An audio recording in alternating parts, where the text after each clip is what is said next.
Hi everyone.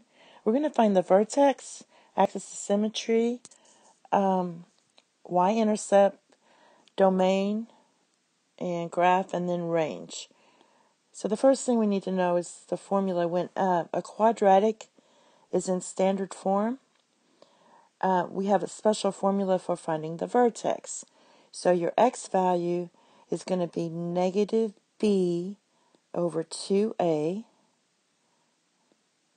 and your y value is going to be f of negative b over 2a. The vertex is a point. The point where it stops going down and then starts going back up, or vice versa. So basically, that's your vertex formula. So let's do that first. Our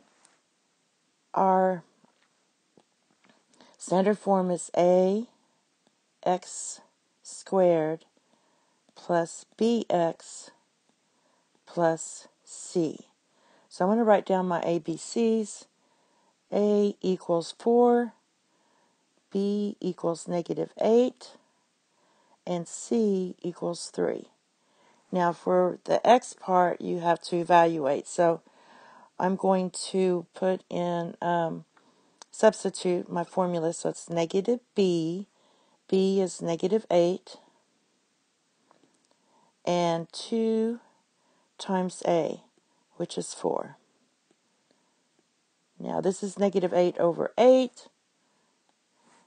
So that's negative 8 over 8, which is negative 8 over 8 is negative 1. So you have two negatives, and that makes it a positive. So our x value is 1. Now our y value just means we're plugging in our 1 back into the equation to see the output. So our 1's the input, and whatever we get, so we're evaluating f of 1. So we're going to do f of 1 equals 4 times 1 squared minus 8 times 1 plus 3. So this will be 4 minus 8 plus 3. So this is 7 minus 8. That equals negative 1. All right, let me erase this. Now, we have our vertex, so it's 1 common negative 1. So don't let this part bother you. Whatever you get for your x, just plug it back in and you'll get your vertex. Now, axis of symmetry is just this number here. So your axis of symmetry just equals x equals 1. And I'm going to go ahead and start graphing this. So we start graphing this. My vertex is 1 common negative 1, which is right here. All right? And our axis of symmetry is you're just drawing a line right through here. I do a dashed line just to show what it is. All right. And also, when you look at this, we have f of x equals 4x squared minus 8x plus 3. Since this is positive, we know it opens up. So we know this is going to go up, open up. It's going to open this way. And it should be symmetric. So the next thing I want to do is find the y-intercept. The y-intercept is going to occur on the y-axis. That means x would have to be 0. So if I plug in 0 and plug that in, you get 4 times 0 squared minus 8 times 0 plus 3. And basically, it's just going to be, that turns out to be 0, we get 3. So if I plug in the 3, 0, 3, 1, 2, 3, it crosses here. So since this is our axis of symmetry, you come over here and plug it in. It's going to have to be symmetric. So there it is. It's hard to draw on this, but there it is. It should be nice. You know what a parabola looks like. All right. So that's the graph of it. It also states what is the domain.